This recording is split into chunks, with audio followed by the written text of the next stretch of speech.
بسم اللہ الرحمن الرحیم۔ حضرت ابو سعید خدری کہتے ہیں میں نے عرض کیا اسی موقع پر کہ حضور اللہ سب سے زیادہ تکلیفیں دیتا کس کو ہے؟ اللہ سب سے زیادہ تکلیفیں بولیے گا ذرا کس کو دیتا ہے؟ میرے نبی پاک صلی اللہ علیہ وسلم سے سوال ہو رہا ہے، یا رسول اللہ اللہ سب سے زیادہ تکلیفیں؟ حضور نے فرمایا اپنے نبیوں کو۔ سب سے زیادہ تکلیفیں کسے دیتا ہے؟ اور صحابہ کہتے ہیں یہ لفظ کہے تو ہم نے حضور کی مقدس پلکوں پر 2 قطرے آنسوؤں کے چمکتے ہوئے دیکھے، مقدس پلکوں پر 2 آنسوؤں کے قطرے چمکتے دیکھے، اور حبیب نے فرمایا میں اس کا سب سے زیادہ پیارا نبی ہوں اور مجھے اس نے تکلیفیں بھی سب سے زیادہ عطا فرمائی ہیں، میں سب سے محبوب۔ یا رسول اللہ نبیوں کے بعد کسی اللہ تکلیفیں دیتا ہے؟ فرمایا نبیوں کے بعد جو اللہ کا جتنا زیادہ پیارا ہوتا ہے اتنی تکلیف بھی زیادہ ہوتی ہے، اتنی آزمائش بھی۔ لیکن ترمذی کے ان لفظوں کو سنیں گے تو خوش ہو جائیں گے۔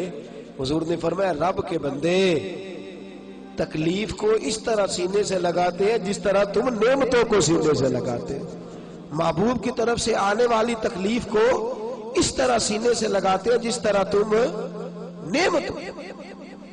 توجہ کیجئے گا میری بات پر۔ امام باقی حضرت عبداللہ بن مسعود سے روایت کرتے ہیں، بڑی حسین حدیث ہے، یہ آپ نے یاد رکھنی ہے۔ رکھیں گے انشاءاللہ تعالی؟ زور سے بولیے انشاءاللہ، اس کو یاد رکھنی ہے۔ نبی پاک صلی اللہ علیہ وسلم فرماتے ہیں 3 بندے اللہ کی بارگاہ میں کھڑے کیے جائیں گے قیامت والے دن۔ کتنے بندے جی؟ اور تینوں بہانہ کریں گے کہ یا اللہ ہم عبادت نہیں کر سکے۔ 3 بندے شعب الایمان میں امام بہقی نے نقل کیا۔ رسول پاک صلی اللہ علیہ وسلم فرماتے ہیں سب سے پہلے ایک غلام کھڑا کیا جائے، جو کسی کا غلام ہے، کھڑا کیا گیا اللہ کی بارگاہ میں۔ اللہ پاک نے فرمایا تو نے میری عبادت کیوں نہیں کی، نماز کیوں نہیں پڑھی؟ تو کہتا ہے یا اللہ میرے اوپر بندوں کے حق ہی بڑے تھے، میں کسی کا غلام تھا، تو خدا بندہ میں کیسے تیری عبادت کرتا؟ میں تو غلامی کی زندگی گزار رہا تھا، مالک کی بات مانتا کہ تیری مانتا؟ میرے نبی پاک صلی اللہ علیہ وسلم کے صحابی فرماتے ہیں اللہ کریم حضرت یوسف علیہ السلام کو بلائے گا اور جناب یوسف کو اس کے سامنے کھڑا کر کے کہے گا یوسف اسے بتا تو نے کتنی قید کاٹی ہے، اسے بتا تیرے بھائیوں نے تجھے کنویں میں پھینکا ہے، اسے بتا تو نے کتنی تکلیفیں سہی ہیں۔ حضرت یوسف جب بات کر رہے ہوں گے تو رب اس سے کہے گا میرے یوسف نے تکلیفیں بڑی سہی ہیں پر سجدہ ایک بھی قضا نہیں کیا، سجدہ ایک بھی۔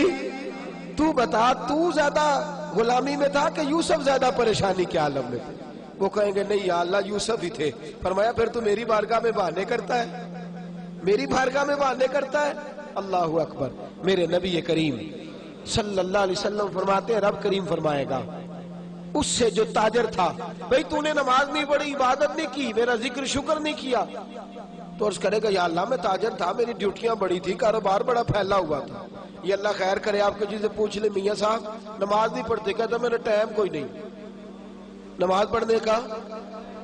تو میں نے کہا بڑی اچھی بات ہے، اللہ خیر فرمائے، اللہ معاف فرمائے، اللہ اپنی رحمت کرے، ٹانگ ٹوٹ جائے نا آج تو لٹا لیں گے ڈاکٹر صاحب، 3-4 پلیٹیں ڈالیں گے، 6 مہینے کام کو نہیں کرنے دیں گے، تو پھر آپ کا کیا خیال ہے؟ آپ کے بچوں کی روٹی عرش سے گرے گی؟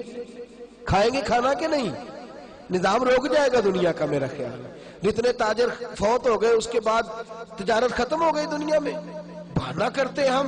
میرے نبی کریم صلی اللہ علیہ وسلم فرماتے ہیں تاجر سے پوچھا جائے گا تو نے عبادت کیوں نہیں کی، عبادت کیوں نہیں کی؟ تو عرض کرے گا یا اللہ کام بڑے تھے، تجارت لمبی چوڑی تھی، پھیلی ہوئی، ادھر بھی ڈیوٹی ادھر بھی ڈیوٹی، وہاں بھی جانا یہاں بھی جانا۔ اللہ حضرت سلیمان علیہ السلام کو بلائے گا اور بلا کے کہے گا سلیمان تو پوری دنیا کا حکمران تھا اور پوری دنیا کی تجارت کرنے والا تھا، تو زیادہ مصروف تھا کہ سلیمان زیادہ مصروف تھے؟ حضرت سلیمان علیہ السلام بتائیں گے کہ میری کتنی ڈیوٹی تھی، صرف ایک گھر کی نہیں، ایک وطن کی نہیں، ایک صوبے کی نہیں، پوری دنیا کی۔ اور ساتھ حال یہ ہے کہ صرف انسانوں کی نہیں، جنوں کی ڈیوٹی بھی میری ہے، زمین پر بسنے والے جانوروں کی ڈیوٹی بھی میری ہے۔ اللہ فرمائے گے یہ اتنی مصروفیت کے باوجود ہر وقت میری بارگاہ میں جھکا رہتا تھا، تو ہی زیادہ مصروف تھا۔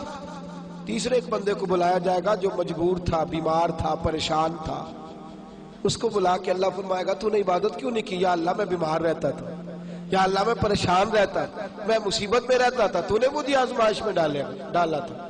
میرے حبیب فرماتے ہیں اللہ کریم حضرت ایوب علیہ السلام کو بلائے گا، حضرت جن کے پورے وجود میں درد رہتی تھی، پورا وجود تکلیف کا شکار تھا، 7 بیٹے ایک دن میں انتقال کر گئے، کھیت کھلیان باغ اجڑ گئے، مجنو بن کے وچ بازارا کدی ککھا وانگ رلائے تے کدی کہایا کمبا سارا، سر نیزے اتے چڑھائے، آدم یار مناؤن دی خاطر اسا کی پیس وٹائے۔ فرمایا حضرت ایوب کو کھڑا کر کے اللہ فرمائیں گے تو زیادہ بیمار تھا کہ ایوب؟ تو زیادہ تکلیف میں تھا کہ ایوب؟ یا اللہ نہیں، درد تو انہیں زیادہ تھا، تکلیف تو انہیں زیادہ تھی۔ تو اللہ فرمائیں گے اس کا تو ایک سجدہ بھی قضا نہیں ہوا، ایک سجدہ بھی قضا نہیں ہوا۔ اور تو کہتا تھا جناب بندہ ٹینشن میں ہو تو نماز تو نہیں نہ پڑھی جاتی، بندہ پریشان ہو تو بندہ پریشان ہو تو تنخواہ پکڑی جاتی ہے، بندہ پریشان ہو تو دنیاوی باتیں ساری ہوتی ہیں۔ میرے دوستو اتنی آزمائشیں نہیں جتنا اپنے وجود پر بوجھ ڈالا ہے۔